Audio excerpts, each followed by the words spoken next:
Hello बच्चों, तो कैसे हो आप।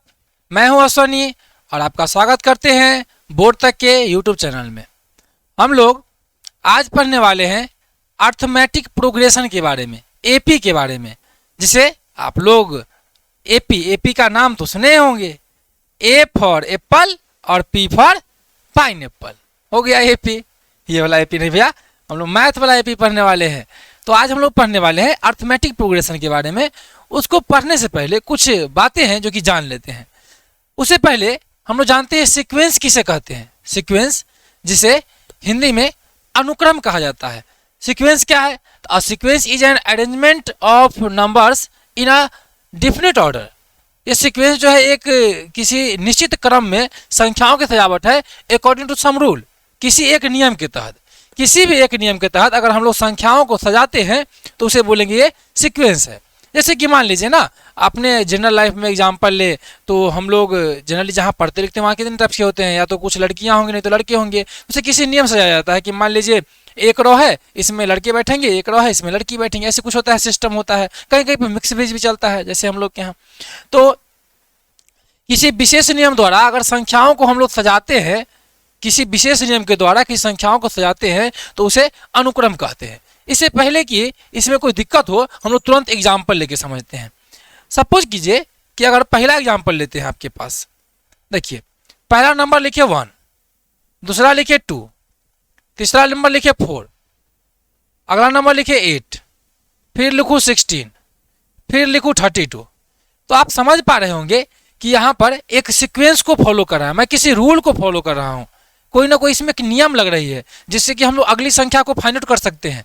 तो इसे सीक्वेंस बोलेंगे। जैसे आप नियम देख पा रहे हो, क्या किया मैंने, हर एक टाइम्स क्या किया, हर एक टाइम्स मैंने इसको मल्टीप्लाई बाय 2 किया, मल्टीप्लाई बाय 2 किया, मल्टीप्लाई बाय 2 किया। देखिए हर एक बार यही क्या ना। तो अगर कोई नियम है तो आप चाहे तो यहाँ पर निकाल सकते हैं कि नहीं निकाल सकते, अगला नंबर निकाल सकते हैं, तो इसे सीक्वेंस बोलेंगे। चलिए मान लीजिए अगर अगला एग्जाम्पल लेते हैं, एग्जाम्पल नंबर 2। मैं बोलूँ आपसे लिखने के लिए 1, फिर 4, फिर 9, फिर 16, फिर 25 और मैं डैश डैश दे दूँ, तो क्या आप अगले नंबर को निकाल सकते हैं कि नहीं निकाल सकते हैं? आप बोलेंगे हाँ सर बिल्कुल निकाल सकते हैं। क्या कर रहे हैं इसमें?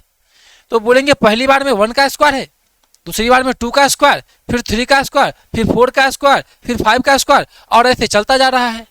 इसमें कोई प्रॉब्लम हुआ क्या? तो जिसमें हम लोग अगली संख्या को निकाल सकते हैं उसे बोलेंगे सीक्वेंस। अगर और सीक्वेंस की अगर हम लोग प्राप्ति करना चाहें तो और भी बोल सकते हैं। जैसे देखिए मान लीजिए अगर थर्ड एग्जांपल ले लेता हूं मैं कि 7 और यहां पर 15, यहां पर 31, यहां पर 63। तो आप यहां पर भी देख रहे हैं कि यहां पर भी मैंने कुछ सीक्वेंस सोच के लिखा है, कुछ ना कुछ इसमें रूल्स फॉलो हो रहे हैं। अगर रूल्स फॉलो हो रहे हैं तो ये सीक्वेंस होंगे। इसके अगले नंबर को आप फाइंड आउट कर सकते हैं क्या? तो बोलेंगे इजीली कर सकता हूं, नो प्रॉब्लम। क्यों नहीं कर सकता? देखिए ना भाई, कैसा नियम लगाया मैंने, एक प्यारा सा नियम लगाया। बताइए 7 2 कितना होता है? तो बोलेंगे 14, और फिर ऐड कितना करना है 1, तो 15। बताइए 15 2 कितना होता है? तो बोलेंगे 30, ऐड कितना किया 1, कितना हो गया 31। 31 2 कितना होता है 62, 1 कितना किया 1, ऐड कितना किया 1, तो हो गया 63। इसका मतलब हम लोग अगली संख्या को भी इजीली निकाल सकते हैं। तो यहाँ पर कुछ ना कुछ नियम्स का पालन, कुछ ना कुछ रूल्स का पालन हो रहा है, नो प्रॉब्लम। चलिए अगला अगला मान लीजिए और सीक्वेंस बनाते हैं। अब ये सीक्वेंस हम लोग के पास आया कि यहाँ पर नंबर लिए 3, फिर ले लिए 11, और फिर ले लिए 123 एंड सो ऑन। देखिए यहाँ पर भी मैंने एक सीक्वेंस लिया है। आप पता करें कौन सीक्वेंस है, वीडियो पॉज करें, पता करके देखिए। मैंने क्या किया है जनरली कि इसमें सीक्वेंस ऐसा लिया है कि मैं 3 का स्क्वायर किया हूं और प्लस में 2 किया हूं। 9 और 2 कितना होता है 11। यहां पे देखिए अगली बार भी क्या किया, मैं 11 का स्क्वायर किया हूं और प्लस 2 किया हूं। 11 का स्क्वायर 121 एंड प्लस 2 हो जाएगा 123। तो आप इजीली समझ पा रहे होंगे कि हम लोग कैसे अगली नंबर को फाइंड आउट करते हैं। और जैसे ही अगले नंबर फाइंड आउट करेंगे कोई दिक्कत ही नहीं है, ये सब सीक्वेंस कहे जाएंगे जिसमें किसी न किसी नियम का पालन हो। कोई नियम का पालन हो रहा हो उसे सीक्वेंस बोलेंगे।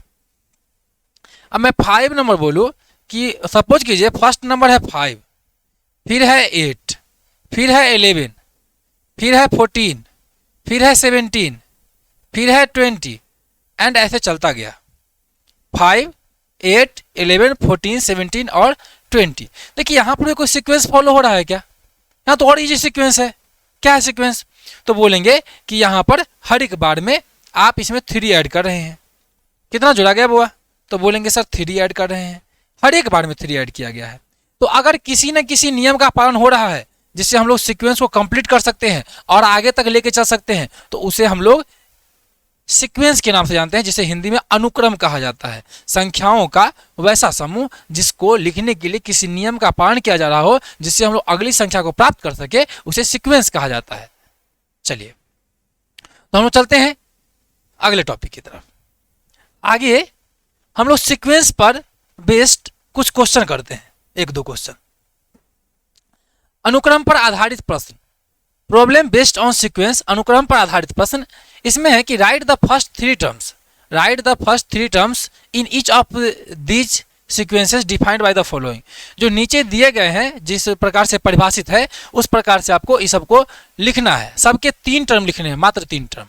कैसे डिफाइन है? तो डिफाइन ऐसे किया गया है कि an is equal to 2n square plus 1।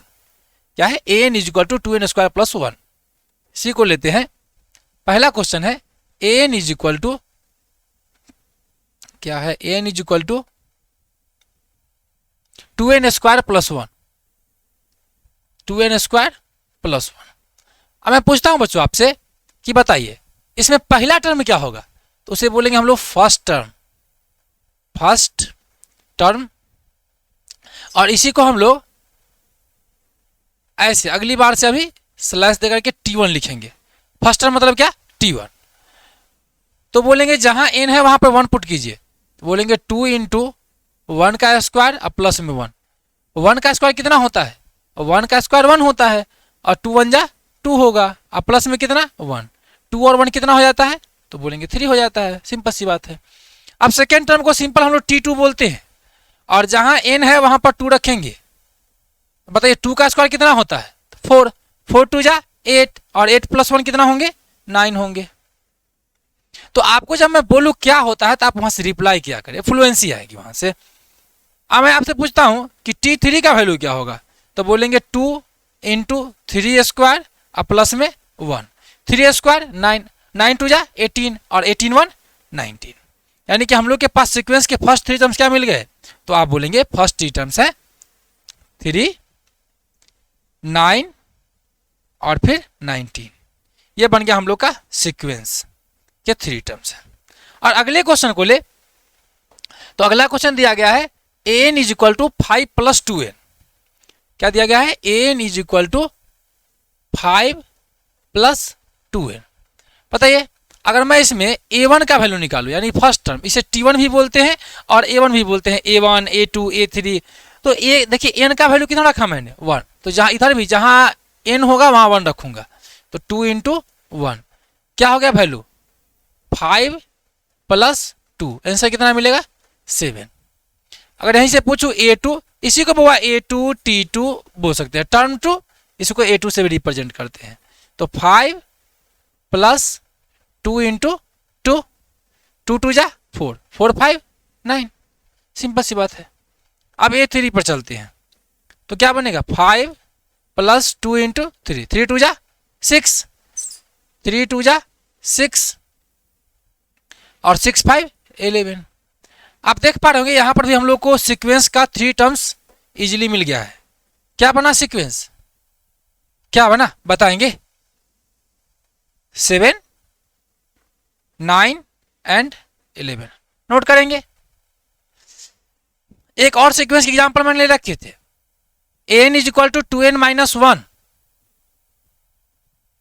an is equal to 3n square minus 5, an is equal to 3n square minus 5। आप चाहे तो सीक्वेंस में अलग से भी बना सकता हूं, लेकिन चूंकि आप पहले नोट कर चुके हैं उस क्वेश्चनों को, तो इसीलिए इस वजह से मैं उसी क्वेश्चन को करा रहा हूं। तो आप यहां पर अगर a1 का वैल्यू फाइंड आउट करेंगे तो बताइए क्या होगा? तो बोलेंगे 3 1 का स्क्वायर माइनस 5। बताइए तो 1 का स्क्वायर कितना होता है 1, 1 3 जा 3, 3 माइनस 5, 3 माइनस 5, आंसर कितना मिलेगा तो बोलेंगे -2 मिलेगा। अब अगर a2 की बात करें तो 3 इंटू 2 स्क्वायर माइनस 5, 2 स्क्वायर कितना होता है तो बोलेंगे 4, और 4 3 जा कितना होता है तो 12, 12 माइनस 5 कितना होगा, 12 माइनस 5 कितना होगा तो बोलेंगे 7, तो इसका आंसर हो जाएगा 7। मैं अगर इसके थर्ड टर्म की बात करूं a3 की बात करूं तो 3 इंटू 3 स्क्वायर माइनस में 5, बताएंगे 3 का स्क्वायर कितना होता है 9, 9 3 जा 27, और 27 माइनस 5 कितना होगा, 27 माइनस 5 कितने होंगे 22। तो ये बन गया हम लोग का सीक्वेंस का 3 टर्म। कौन कौन से हैं, -2, 7 और ये 22। चाहे तो ऐसे और भी टर्म्स हम लोग निकाल सकते हैं, इनका वैल्यू 4 पुट करेंगे, इनका वैल्यू 5 पुट करेंगे, इनका वैल्यू 6 पुट करेंगे। हाँ, हो सकता है कभी कभी आपसे पूछे कि बताइए कि an is equal to 3n square minus 5 द्वारा परिभाषित सीक्वेंस का एक ही बार में 20वां टर्म निकाले, 25वां टर्म निकाले, फिर कैसे निकालेंगे, बहुत ईजी है। अगर सपोज कीजिए आपसे पूछ दे कि 20वां टर्म निकालिए तो आप क्या बोलेंगे a20 20वां टर्म, फॉर्मूला क्या है 3 इंटू 20 का स्क्वायर और माइनस में 5, 20 का स्क्वायर होता है कितना है 400, 400, और 400 3 जा 1200 और माइनस में 5, आंसर कितना है 1195 बन गया आंसर। ये कौन सा टर्म है बाबा तो बोलेंगे 20th टर्म है, 20th टर्म यानी 20वां टर्म है, ये निकला हम लोग का 20th टर्म। ये तो मैंने सिखाया और आपने सीखा सीक्वेंस के बारे में। सीक्वेंस क्या होते हैं, अनुक्रम क्या होते हैं, अनुक्रम जिसमें कोई ना कोई सर्टन पैटर्न मिलते हो जिससे हम लोग न्यू नंबर्स को फॉर्म कर सकते हैं। अब मैं आगे बात करने वाला हूं कि आखिर ये अर्थमेटिक प्रोग्रेशन क्या होता है, प्रोग्रेशन क्या होता है। तो अर्थमेटिक प्रोग्रेशन की तरफ लेके चलते हैं आपको। अर्थमेटिक प्रोग्रेशन बोला जाता है जिसे हम लोग समांतर श्रेणी के नाम से जानते हैं, समांतर श्रेणी, श्रेणी मतलब निरंतर बढ़ते जाना। देखेंगे sequence is called an arithmetic progression if there exist a constant number between two numbers. बोला जाता है कि किसी सीक्वेंस को डिफिनेशन आप नोट कर सकते हैं, किसी सीक्वेंस को अर्थमेटिक प्रोग्रेशन समांतर श्रेणी कहेंगे, किसी अनुक्रम को समांतर श्रेणी कहेंगे यदि दो संख्याओं के बीच में कोई कांस्टेंट नंबर आता हो तो उसे हम लोग बोलेंगे कि यह अर्थमेटिक प्रोग्रेशन है। एग्जाम्पल के तौर पर मैं आपको बता सकता हूं, एग्जाम्पल देखेंगे। पहला एग्जाम्पल 2 5 8 11 14 17। आप देख पा रहे होंगे इसमें कांस्टेंट नंबर का इंक्रीमेंट हो रहा है।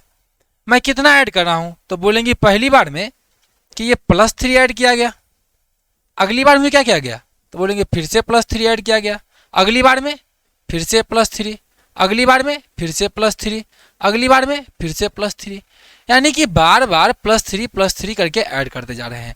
तो देख रहे होंगे दो टर्म के बीच में एक कांस्टेंट नंबर आ रहा है ना, हमेशा दो टर्म के बीच में एक हमेशा कांस्टेंट नंबर आ रहा है, जिसे हम लोग ये जो कांस्टेंट नंबर आया है इसी को हम लोग कॉमन डिफरेंस के नाम से जानेंगे। इसी को हम लोग कॉमन डिफरेंस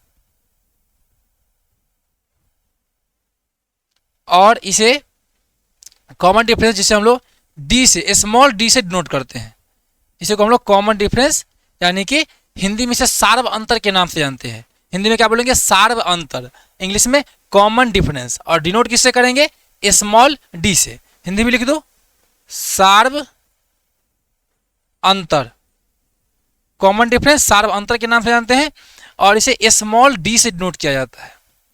देखेंगे अगर मैं दूसरा एग्जांपल लूं और एग्जांपल टेबल लिख दीजिए किसी का भी टेबल, जैसे 5 का टेबल 5 10 15 17, 5 का टेबल 17 होता है, क्या बात करते हैं सर, 20 25 एंड सो ऑन। ये 5 के मल्टीपल्स है, इसे बोलते हैं मल्टीपल्स ऑफ 5, 5 के गुणज हैं। तो ये भी एक एपी फॉर्म करते हैं क्योंकि पहाड़ा बुद्ध में देखिए क्या करते थे, 2 1 जा 2, 2 2 जा 4, 2 3 जा 6, बार बार 2 2 2 2 ऐड करते जा रहे हैं, 2 2 2 2। तो यहाँ पर भी तो वही कर रहा हूँ ना, 5 5 बारी बारी से ऐड करते चल रहा हूँ, 5 5 5 5, जितनी बार गया 5 ऐड करते चला। तो आप लोग टेबल लिखने समय ध्यान दें, 5 5 5 5 5 के टेबल में 6 का टेबल है तो 6 + 6 + 6 करते थे। तो उसी प्रकार से एपी भी है। कंडीशन क्या है कि इसके दो टर्म्स के बीच के डिफरेंसेस जो होंगे वो हमेशा कांस्टेंट होते हैं, तो उसे हम लोग एपी बोलेंगे। भैया एग्जाम्पल और लेके दिखाइए, क्या निगेटिव नहीं हो सकता, जीरो नहीं हो सकता? बिल्कुल हो सकता है बुआ। मान लीजिए कि आपके पास -4 है, फिर -2 है, फिर 0 है, फिर 2 है, फिर 4 है, फिर 6 है। आप यहां पर भी देख रहा होंगे क्या है, कितना मैं आगे चल रहा हूं, तो हर एक स्टेप में 2 आगे चल रहा हूं। -2 से आगे चला तब -4, फिर -4 से -2, -2 से 0, 0 से 2, 2 से 4, 4 से 6, 6 से 8, 8 से 10, ऐसे चलते चलेंगे चलते चलेंगे चलते चलेंगे, कोई प्रॉब्लम नहीं है। अब बात आती है यहाँ पर कुछ स्पेशल टर्म्स की, जैसे कि इसमें 2-3 बातें आपको याद रखनी पड़ेंगी। पहला, जिसे हम लोग फर्स्ट टर्म बोलते हैं, फर्स्ट टर्म, इसे जनरली ए से डिनोट किया जाता है या फिर T1 भी बोलते हैं। जो सीक्वेंस का फर्स्ट टर्म होगा, जो पहला टर्म होगा, जो सीक्वेंस का फर्स्ट टर्म होगा उसे फर्स्ट टर्म बोलेंगे, या फिर पहला स्टार्टिंग टर्म जो होगा। और दूसरा होता है कॉमन डिफरेंस,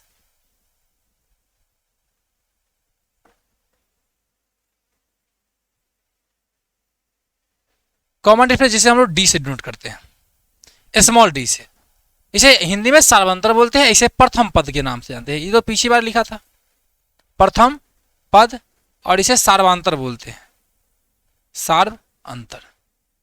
वो सार्वांतर निकालते कैसे हैं? अगर सपोज कीजिए हम लोग के पास कोई एपी है, ये हम लोग एपी बना लिए। एपी क्या है? A1, A2, A3, A4, और ऐसे चलता जा रहा है, ऐसे चलता गया चलता गया चलता गया चलता गया। फिर हम लोग के पास मिलेगा क्या? तो इसका बोलूंगा फर्स्ट टर्म क्या होगा, तो भाई बोलिएगा आप A1 होगा। लेकिन इसका कॉमन डिफरेंस D क्या होगा? तो आप किसी भी दो टर्म को घटा सकते हैं कहीं से भी, तो बोलेंगे ये हो जाएगा हम लोग का A2 माइनस A1, या फिर A3 माइनस A2, या फिर A4 माइनस A3, या फिर A5 माइनस A4। यानी किसी भी दो कंजुगेटिव टर्म्स जो होते हैं, दो निरंतर पद जो होते हैं, उसका अंतर हमेशा एपी में समान होता है। कभी अगर क्वेश्चन आ जाए तो आप ऐसे कर सकते हैं कि दो पदों के बीच का अंतर हमेशा समान होता है, लेकिन वो दो पद कैसे होने चाहिए? निरंतर क्रमागत दो पद होने चाहिए। एपी के यानी समांतर श्रेणी के दो क्रमागत पदों के बीच का अंतर हमेशा समान होता है। तो कभी जरूरी पड़े तो A2 minus A1 is equal to A4 minus A3 कीजिएगा। मैं वादा करता हूँ क्वेश्चन में जरूरत जरूर पड़ेगी, इस बात को फोकस कर लीजिए आप अभी से। क्या बोला मैं कि किसी अनुक्रम यानी समांतर श्रेणी के दो पदों के बीच का अंतर हमेशा समान होता है, तो उसकी आपकी आवश्यकता पड़ेगी, तो जरूरत पड़ेगी तो आप कीजिएगा। एपी को चेक करना होगा तो आप यही इसी फंडा को अपनाइएगा। Second term minus first term is equal to third term minus second term कीजिएगा। अगर दोनों इक्वल आ गया तो समझिएगा एपी है, इक्वल नहीं आया मतलब एपी नहीं है। जैसे कि मैं आपसे क्वेश्चन पूछूं कि बताइए कि 3 7 11 15 एक ये एपी है। मान लीजिए कोई सीक्वेंस, अभी सीक्वेंस बोलूंगा मैं, एपी नहीं बोलूंगा। और एक और सीक्वेंस है, यह 5 10 16 23 ये है। पूछूं मैं आपसे कि बताइए इसमें से कौन एपी है और कौन एपी नहीं है, तो आप बोलेंगे कि सर इसमें डी निकाल के देखते हैं, यानी A2 माइनस A1 बराबर होना चाहिए A3 माइनस, पहले दोनों के वैल्यू को अलग अलग निकाल लेता हूँ। A2 माइनस A1 कितना हो जाएगा, तो बोलेंगे 7 माइनस 3 होगा। कितना होता है, तो 4। अब A3 माइनस A2 निकालते हैं तो वो कितना है, तो 11 माइनस 7, यानी कि ये भी कितना है, तो 4। दोनों बराबर आ गया ना। जैसे ही बराबर आया इसका मतलब है वो एपी होगा, तो बोलेंगे कि यह एपी है, एपी ये है, it is an AP arithmetic progression. परंतु यहां बात करूं मैं, बताएंगे यहां पर A2 माइनस A1 कितना हो जाएगा, 10 माइनस 5, ऐसा कितना होगा? तो बोलेंगे 5 होगा सर। अगर मैं यहीं पर बोलूं कि A3 माइनस A2, A3 कितना है 16, A2 कितना है 10, कितना आ गया 6। क्या 5 6 के इक्वल है? नहीं है, तो AP होगा? नहीं होगा, कांस्टेंट होना चाहिए, तो ये AP नहीं होंगे। इस बात को एकदम क्लियर माइंड में बैठा लीजिए। तो आपको जब AP चेक करना होगा तो आप कुछ नहीं करना है, लेकिन एक काम करना है, उसके क्रमागत कहीं से भी आपको अगर मन है कि यहाँ पर से इन दोनों का डिफरेंस निकाल के देखो, फिर भी देखिए ना 4 ही आ रहा है ना, आप यहाँ पर निकाले, देखिए 7 आ जा रहा है। क्या 7 5 के इक्वल होता? नहीं ना होता, तो इसलिए ये AP नहीं कहे जाएंगे, जबकि पहला वाला AP कहा जाएगा। अब मैं आपसे ये भी डील कर लेता हूँ कि आखिर AP को ये number of terms on the basis of number terms कितने पार्ट में डिवाइड किया गया है। तो किसी किसी AP में देख रहे होंगे आप कि डैश डैश डैश दे देते हैं, परंतु किसी किसी AP में निश्चित नंबर होते हैं। तो इसको 2 पार्ट में बांटा गया, AP को 2 पार्ट में बांटे। एक को बोले हम लोग फाइनाइट AP, यानी कि फाइनाइट, इसे हिंदी में बोलते हैं निश्चित समांतर श्रेणी, और एक होता है इनफाइनाइट, इनफाइनाइट इसे बोलते हैं अनिश्चित समांतर श्रेणी। अगर किसी AP में नंबर ऑफ टर्म्स लिमिटेड हो, यानी संख्या काउंटेबल हो, यदि AP में नंबर ऑफ टर्म्स काउंटेबल हो, क्या बोला मैंने? नंबर ऑफ टर्म्स कांस्टेंट हो, कांस्टेंट को हम लोग फाइनाइट भी बोल सकते हैं, यानी निश्चित हो, तो उसे हम लोग बोलेंगे कि यह फाइनाइट AP है। अगर ऐसे परिभाषा बोलेंगे किसी समांतर श्रेणी में पदों की संख्या निश्चित हो, तो उसे निश्चित समांतर श्रेणी के नाम से जानते हैं। और एग्जाम्पल की मैं बात करूं, 2 4 6 8, खत्म। ये बता सकते हैं ना कितना पद है? कितना है? 4। दूसरा 5 10 15, चलता गया, लेकिन जाके 50 पर रुक गया, यानी कि 5 का टेबल लिखे है। आपको पता है ना लास्ट टर्म कितना है इसका? 50 है। तो ऐसे समांतर श्रेणी जो होते हैं, ऐसे अर्थमेटिक प्रोग्रेशन जो होते हैं, इसे हम लोग फाइनाइट AP बोलते हैं। इसे पता है आपको कितना टर्म्स है? 10 टर्म्स है। पहाड़ा में कहाँ तक लिखते हैं? 10 तक लिखते हैं ना। तो जहां पर नंबर ऑफ टर्म्स जो होंगे वो पता रहेंगे, तो उसे बोलेंगे हम लोग फाइनाइट AP। वहीं जहां पर नंबर ऑफ टर्म्स पता नहीं रहेंगे, उसे बोलेंगे इनफाइनाइट AP। फॉर एग्जाम्पल लेते हैं, और आपसे बोलूं मैं नेचुरल नंबर, तो आप क्या बोलेंगे? 1 2 3 4। क्या लास्ट वाला आपको पता है? पता है तो कमेंट करके बता दे। तो नहीं पता है। और होल नंबर बोलूं 0 1 2 3, पता है AP का अंतिम पद? नहीं ना पता है। अगर मैं इंटीजर्स की बात करूं तो -2 -1 0 1 2 बढ़ता जाएगा। पता है AP कहां से आया कहां को गया? नहीं ना पता। तो ऐसे AP को बोलते हैं इनफाइनाइट AP। आप देख पा रहे होंगे इसमें नंबर ऑफ टर्म्स निकालना बड़ी मुश्किल है, नहीं निकलता है, और ना ही इसका लास्ट टर्म पता होता है। तो पूछा जाए आपसे कि बताइए किस AP के अंतिम पद ज्ञात किए जा सकते हैं, तो आप कहेगा निश्चित AP के, फाइनाइट AP के लास्ट टर्म फाइंड आउट किए जा सकते हैं, जबकि इनफाइनाइट AP के लास्ट टर्म फाइंड आउट नहीं किए सकते। पता रहेगा तब ना पता कीजिएगा। तो पता नहीं कैमा पद अंतिम पद है, इसलिए उसको नहीं किया जा सकता। अब कुछ प्रश्न ले लेते हैं AP पर, जैसे कि आपको क्वेश्चन ऐसे आ सकते हैं, राइट द सीक्वेंस ने आप इसको AP कर लेंगे, right the AP with n terms, आप AP कर लेंगे इसे, right the AP with n terms. n terms से आपको अर्थमेटिक प्रोग्रेशन यानी कि समांतर श्रेणी निकालना है। पहला क्वेश्चन इसमें लिया गया है, देखेंगे क्या है पहला क्वेश्चन कि an इज इक्वल टू है, पहला question an is equal to 5 + 3n है। आप बताइए पहले क्या हम लोग का क्रम बनता है? a1 का वैल्यू निकालना, तो 5 + 3 × 1 कितना हो जाएगा? 5 3 कितना होता है भैया? 8 होता है। a2 का वैल्यू फाइंड आउट कीजिए, 5 + 3 × 2, 3 2 जा 6, 6 5 11। A3 का वैल्यू निकालिए, 5 + 3 × 3, 3 3 जा 9, 9 5 कितना होता है 14 होता है। क्या AP फाइंड आउट करने के लिए सफिशिएंट नहीं है? First term, second term, third term, यहाँ से आप D का भी वैल्यू तो निकाल सकते हैं ना। बताइए D का वैल्यू कितना हो जाएगा? तो आप बोलेंगे 11 - 8 कीजिए, चाहे 14 - 11 कीजिए, आंसर कितना आने का है 3। तो AP तो इजीली निकाल सकते हो भाई। फर्स्ट टर्म पता है 8, फर्स्ट टर्म कितना है 8 और कॉमन डिफरेंस कितना है 3, तो AP क्यों नहीं निकलेगा? देखिए फर्स्ट टर्म A = है 8 और कॉमन डिफरेंस D = है 3, तो AP भाई बना दो। लो 8 11 14 17 20 एंड बन गया AP। बात समझ पाए? एकदम सिंपल सा इक्वेशन है। चलिए इसी में दूसरे क्वेश्चन में करते हैं। यहाँ पर AP ही फाइंड आउट करना था आपको, ये AP लिख के दिखाना था कि आप AP कैसे लिखेंगे। यहीं पर अगला क्वेश्चन करते हैं, क्वेश्चन नंबर 2। ये आप AN = है 5 + 2n, AN = दे रखा है 5 + 2n, मैं नहीं दे रखा है। अब बताइए A1 का वैल्यू कितना होगा? बोलेंगे 5 + 2 × 1, 5 + 2 × 1, तो ये 5 + 2 कितना होता है? तो आप बोलेंगे 7 होता है। अगर मैं A2 की बात करूं तो 5 + 2 × 2, 2 2 जा 4, 4 5 9 होता है। A3 की बात करूं तो 5 + 2 × 3, 3 2 जा 6 5 11।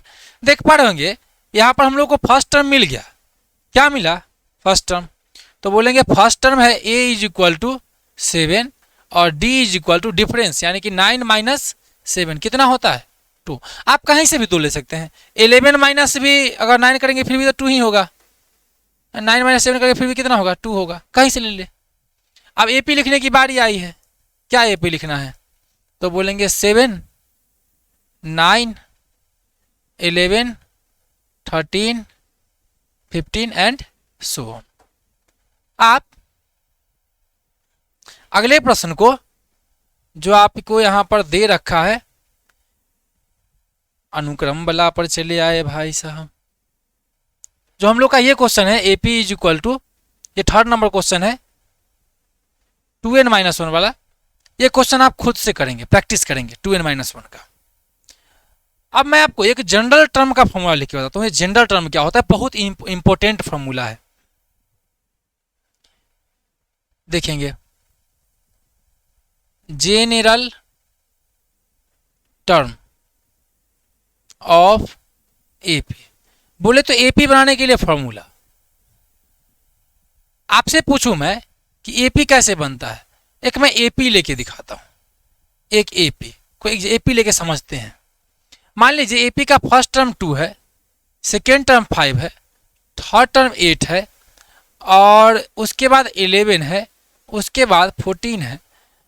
इसमें क्या कर रहे हैं हम लोग? +3 +3 +3 +3 कर रहे हैं। तो फर्स्ट टर्म को देखिएगा 2 को ध्यान से, तो इसमें क्या है हम लोग का 2 + 0 है। इसमें क्या है? तो 2 + 3 है। इसमें क्या है? तो 2 + 2 × 3 है। इसमें क्या है? 2 × 3 × 3 है, 2 + और इसमें क्या है? तो बोलेंगे 2 + 4 × 3 है।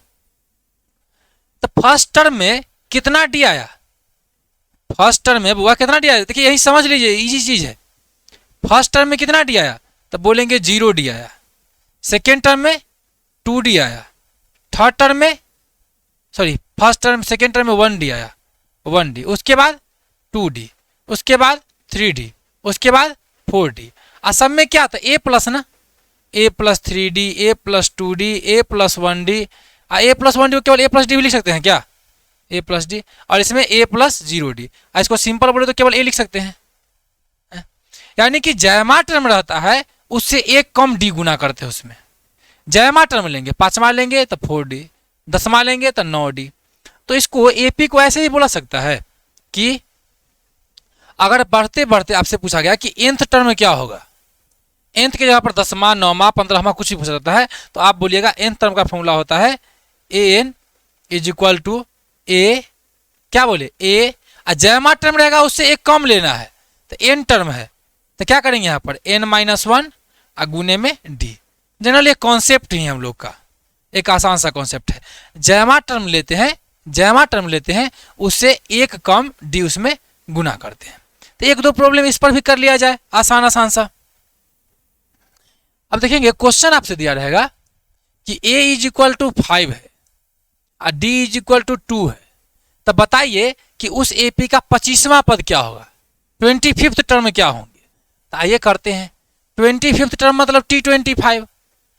अब फार्मूला यही हम लोग को निकालना है, फार्मूला जानते हैं Tn इज इक्वल टू होता है a प्लस n-1 और गुना में d होता है।